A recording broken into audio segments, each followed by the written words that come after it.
Welcome to my show. With a guest here. Her name is Tina Yerkes. Mrs. Tina, how are you doing, ma? I'm very good, thank you. How are you? I'm fine. Thank you very much, Mrs. Tina. And also, thank you so much for the time and the opportunity. Firstly, you are a cow's whisperer. You are also a structural healer and an unapologetic advocate. Can you please, Mrs. Tina, discuss more about yourself and how you're doing Mhm. currently now, Mrs. Tina? Sure, absolutely. So I have been in the nonprofit space for the majority of my career, from a research scientist up to a CEO, and now I do mostly business consulting. I work with women and culture. So the chaos whisperer and the structural healer is coming into spaces that feel icky, that need to be, either have better direction or better culture or actually perform better. So it's maybe a business is not doing as well as it could, or women that are maybe not as comfortable as they should be in their leadership. The unapologetic advocate really is for women in the workplace. I've worked in male-dominated niches and sectors my entire career. So the lived experience of what I have encountered is something that I share and help other women kind of build skills and move past some of that damage, if you will. I only laugh because it's so common. Um, that there are a lot of women that, really reach out and appreciate the advocacy on their part.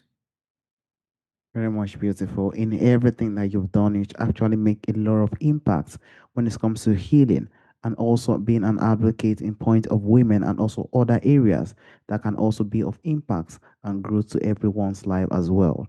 And also that is why I would like to drive if you've written any book or if you are planning to write any books in the coming future, Mrs. Tina. Mhm. Yes, so I have a book coming out in the fall. The title is Change the System, Not the Women. And it's very specifically looking at culture in business and how it's not, businesses aren't designed for women in mind. So there's friction pretty much right from the start. A lot of body of writing, from 10 or so years ago suggests that women need to change, that they need to lean in, they need to be different. And I don't buy that. It never worked for me. It doesn't work for anybody to try and be somebody they're not. So it can't be every woman in the workplace that needs to be fixed. So my perspective is, and I see things in systems in big ways. There's a lot that needs to be worked on within business structures and HR and policies and team dynamics that can really change the workplace for everybody. And it can be a much more equitable space. I will write another book. It's in my head, not nowhere else yet, and it will be getting at why certain women like myself continued to go back into those spaces. Is it grit? Is it, what is that personality type that keeps pushing some women back into the challenges that feel almost impossible? There's a lot of us, and I don't quite know why we do it. So that book will explore women that kept going back and kept getting pushed out over and over again, and try to figure out what the common characteristics are. And if we can find common characteristics, then we can build programs that help support those type of women. Sincerely appreciate the great work you're also doing. In regards to the first book you are about to publish, which actually Mhm. drive more on people who actually need to live more apologetic in what they see around them and also socially as well. And being ourselves and also being our authentic self, coming out with who we really are in regards to our culture, our background, or anywhere we find ourselves is very, very essential and important in our life, which also bring out more light in the perspective. And that is why I would like us to drive in the point of culture change.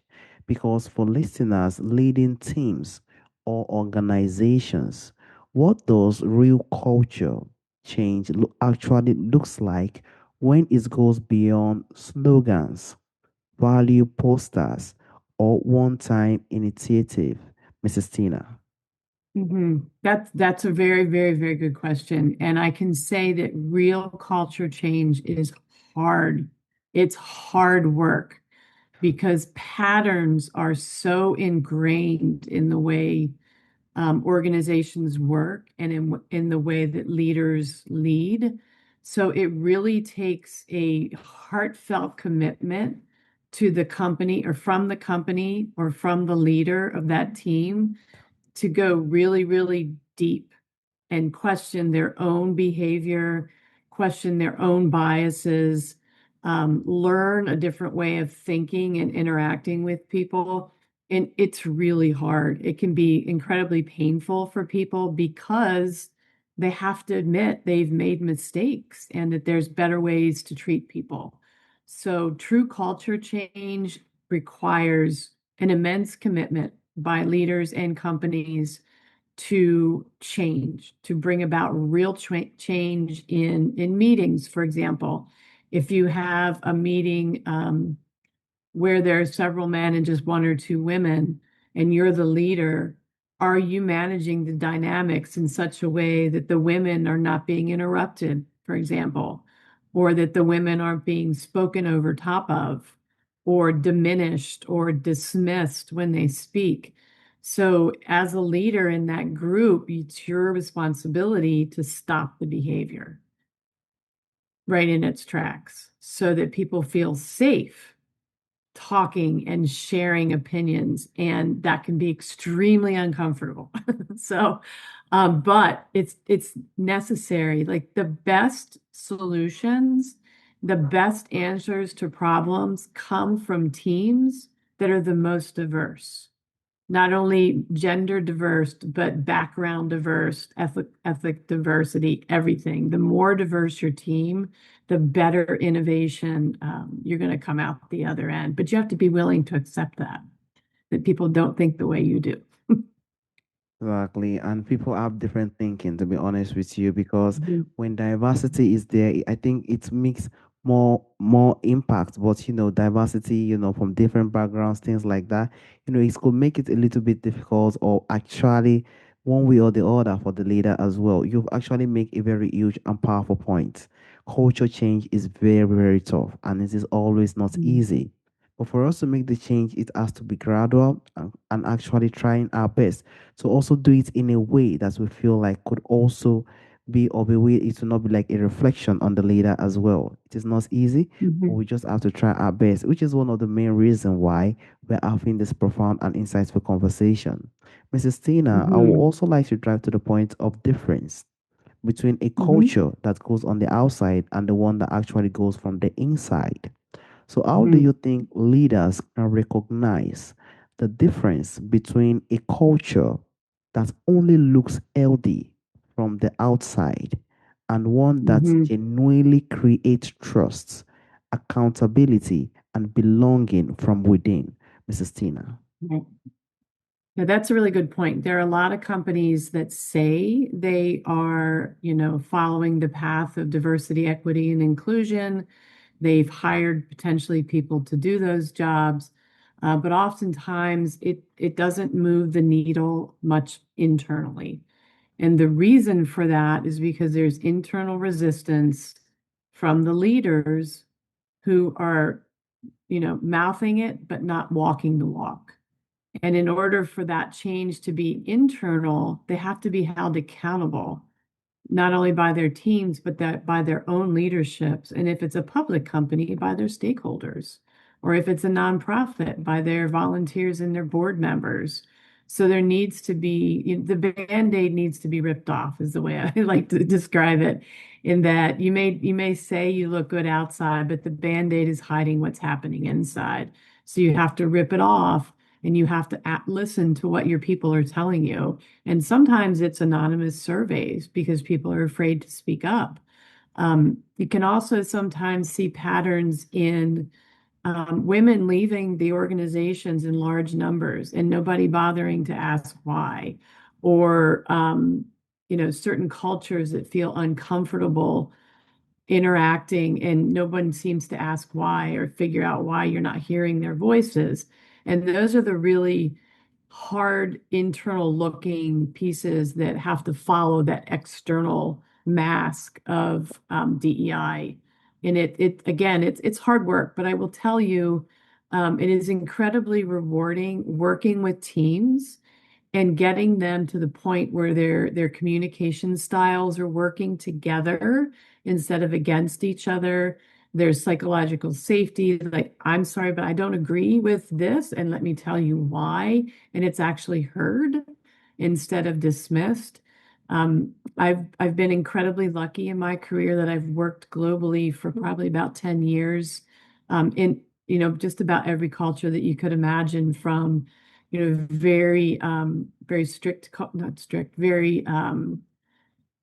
very structured cultures like the Japanese culture to very more loose cultures in South America, for example. And I've learned so much appreciation for the differences and being able to bring that kind of difference to a culture shift is super important. People have to open their minds and realize how much people bring to the table and allow them to bring that. So internally, when you get to that point, it feels safe. That's one of the best measures, I think.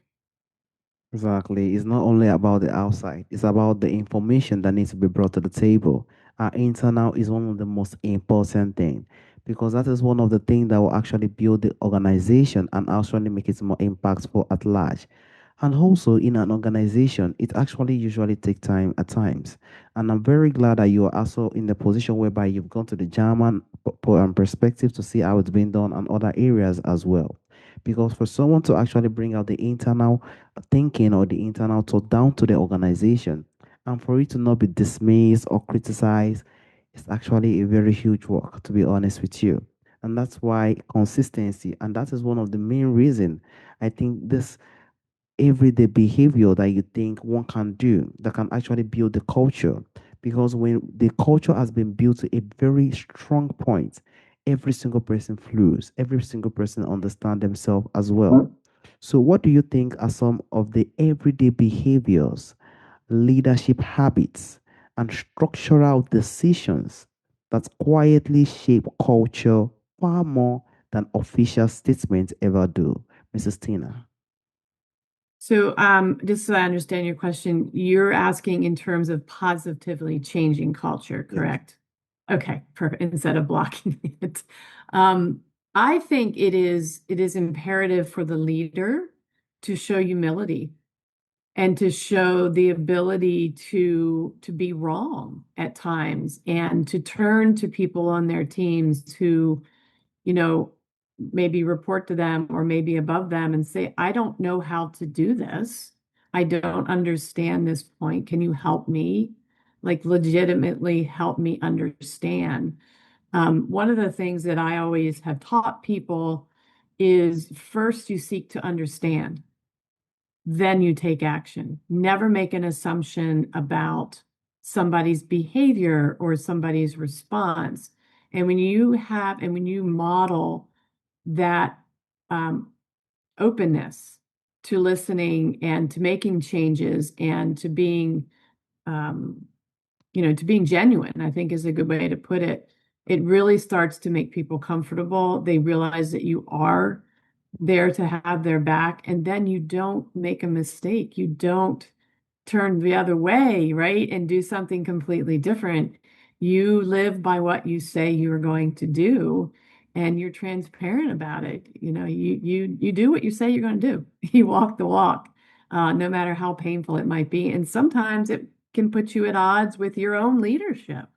Maybe you report to a board and they may not agree with the cultural changes that you're trying to make, and you have a tough decision to make. And I've always been in the belief and hopefully the behavior that my people come first. And if I can't protect my people and I can't support them, then our organization just isn't going to do very well. So you Exactly. have It to be a little shows. brave, I think. Yeah, honestly speaking, Mrs. Tina, you actually, I think you have more experience in all these perspectives, to be honest with you, because it shows a lot of hard work or actually a lot of humility to actually be in the position to sit down around people and actually weigh them out, and actually be in the position whereby we follow what we say. If we say this is how it is going to be done, actually we're actually instinct and actually 100% regarding the perspective. We, as a Hmm. leader, it shouldn't be a position whereby we are more of a flip-flop, whereby we say A and tomorrow is going to Z. We have to be A is A. Then let's see how we can build A. And that is how they can actually know that this person actually know what he or she is doing. And this person actually sees a part in everything he or she is also doing at large. So, from the bottom of my heart, Mrs. Tina, I sincerely appreciate you for the great insight on that perspective. And I would also like to drive to the point of the culture. Now we've understand how we can change culture, how culture can be tough at times, and how we can also make it easy, how we can adapt to it, how we can build it. But now we want to also understand better on how you think we can also build a culture that actually feels more safe. So, how do you think leaders can begin or start to build a culture where people feel safe to speak honestly, take responsibility, and Hmm. continue meaningfully without fear or performance, Mrs. Tina? That's a great question. And I'll share a story with you. I went into a position that the team was, this is pure chaos whisper here. The team was all over the place. People were mean to each other. Goals weren't being met or set. And before I did anything else, I sat the entire team down and said, before we move into our strategic planning, before we talk about our goals and our objectives, as a team, we are going to make a commitment to one another and we're going to decide how we act. And I want 10 words from this group to describe how we're going to treat each other and how we're going to make sure that happens. So the words are respect, right? That came up a lot. Humility came up a lot. And things even down to, we're not going to talk over each other. So we made a pact. And this sounds crazy, but it's the steps you have to take as a leader to set the stage and the atmosphere for working together. So we wrote it up. We all agreed to it in writing. We pledged that this is how we were going to act and treat each other. And anytime, like, so for, I would say for 4 or 5 meetings moving forward, that's how we would start every single meeting. I want to remind everybody this is what we have agreed to as a group. This is our consensus, our behavior pact. And I just want to put it up here for 2 seconds, just as a reminder, and then launch into the meeting. And if at any point in time there was someone that for some reason got a little carried away, started talking over somebody, we would stop the meeting and say, okay, we need a 5 minute break. And we would dismiss the meeting. And as the leader, I would take that person's side, not publicly, and say, hey, guess what? You're stepping outside of our agreement. I want you to think about it. And then let's come back into the meeting with a little bit of a different perspective. And it works, over time, you start to hold each other accountable. And even as a leader, if I made that mistake, I expect one of my people to, turn to me in a private way and say, hey, I think that was not okay, the way that you address that individual. And I have to hear it as a leader. I don't dismiss it. I'm like, you know what, you're right. Let me make it right. And then apologize to that other individual and we move forward, right? We bury the axe and we move forward. We don't continue to act that way. So I started this conversation by saying it's hard work, and it is hard work because you've got to hold each other accountable to a higher standard of treating people with, decency and respect. And once people feel that, then they're much more comfortable in a meeting saying, you know what, I don't really agree with that. Let me put my point on the table. And then you sit back and listen. So it's work. It's hard work, but it's worth it at the end of the day. Exactly. It does what is at the end of the day because it brings the organization together. It makes the organization much stronger.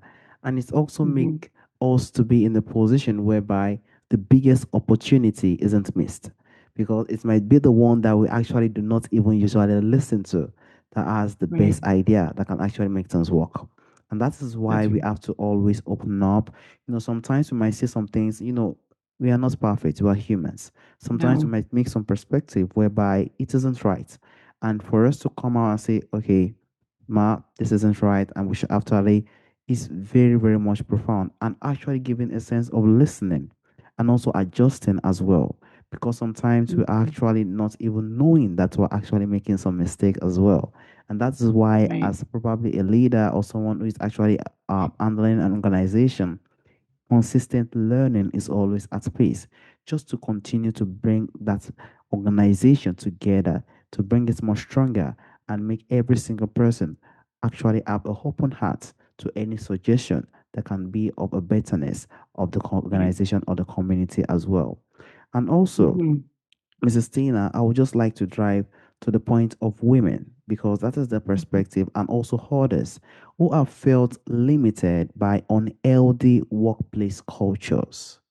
What signs do you suggest that an organization is truly changing in a way that creates real opportunity and belonging, Mrs. Tina? Hmm. Yeah, I think a good first sign is that you can trust your leadership and your leadership is there to support you.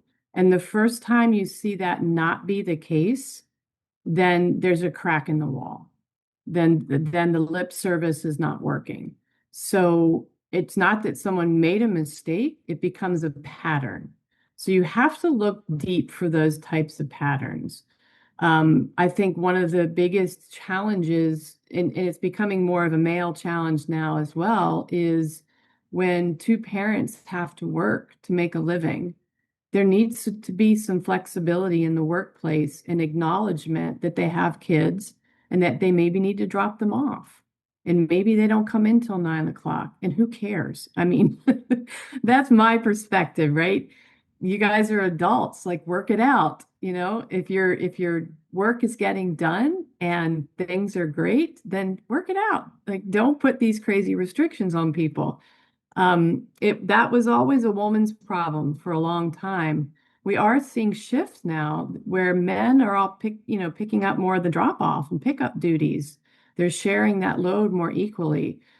So there needs to be flexibility. And I think organizations that provide and acknowledge that kind of flexibility are the ones that are going to move forward in the world, because they're supporting both men and women in the workplace, not just men, right, who are not doing that, maybe. So that's one of the signs. The other signs, like if you're sitting in a room and there's constant bickering and talking behind the scenes or talking about a certain individual and nobody is correcting that, that's not a very comfortable culture either. And that eventually spirals down. So that's another crack in the wall. I mean, there's lots, right? You could go on and on. HR policies, are they really equitable? Do they have dress codes for women and not for men? You see this a lot. Men can wear business attire, but women have to wear a skirt that's 2 inches above their knee, no longer than 4 inches below their knee, blah, blah, blah, blah, blah. Come on. I mean, that, that's not equitable, right? So you look for things like that. And hopefully things like that are changing. But even today on my LinkedIn posts are women advocate posts a lot, and just the number of comments on things like what people wear to work. Come on, you're not going to work naked, right? I mean, that would probably not be a good idea, but people aren't wearing things inappropriately, and the difference between what's expected from a woman to wear and a man is completely different. So those are cracks in the wall. Lots of signs like that. Like, don't think places are going to change. If you're seeing all this happening and you're not seeing changes, you need to face it right on. Christina, I sincerely appreciate you, because I think you actually hit it currently now because it actually bring out the profound quality when it comes to leadership and when it comes to roles the women plays, the role the men plays, and other areas as well. Despite how an organization can hold and also become stronger, there has to be more unity, communication, and also in perspective of the woman and also in the perspective of the men as well. Every single Hmm. one have to come equally to make things come out positively.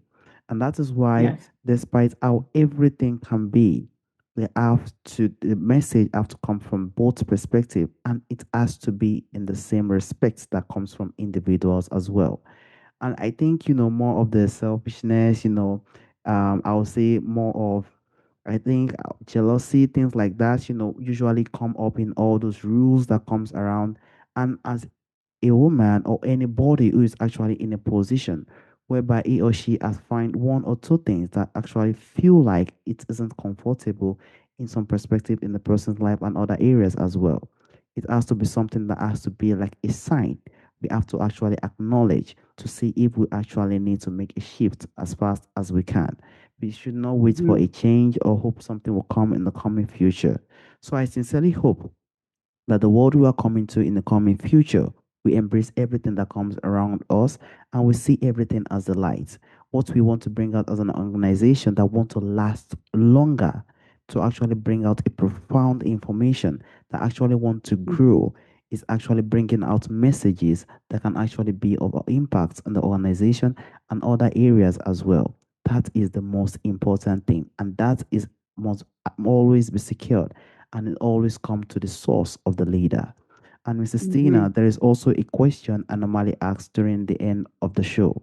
From our forefathers, from our ancestors, there are a lot of beautiful things that do exist during our forefathers' time that is missing in our time today.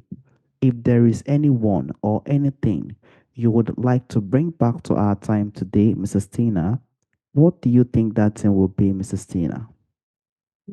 Wow, that's a great question. I look in North America to our indigenous ancestors, and many of those societies were matrilineal, and they were incredibly internally very peaceful until the white people came along and messed it up.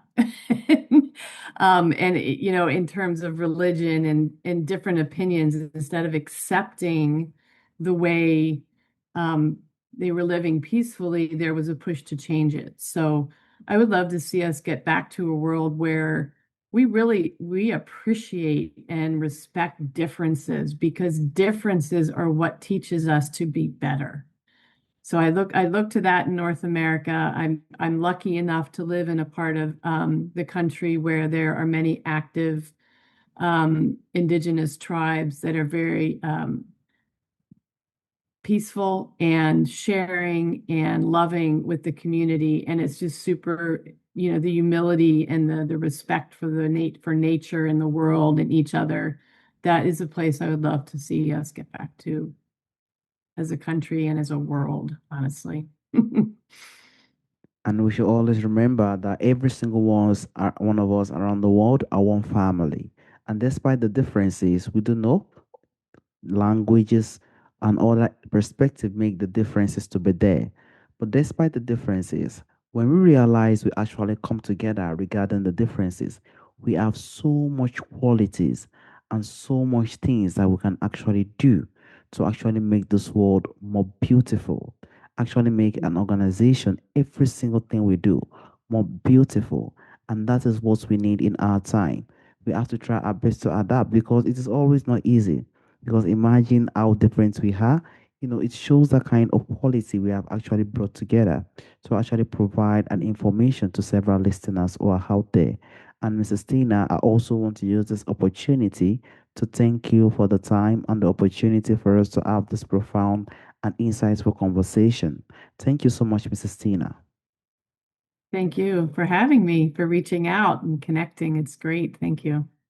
All right, Mrs. Tina. Have a wonderful day, Mrs. Tina. Bye bye. All right. Thank you. Bye.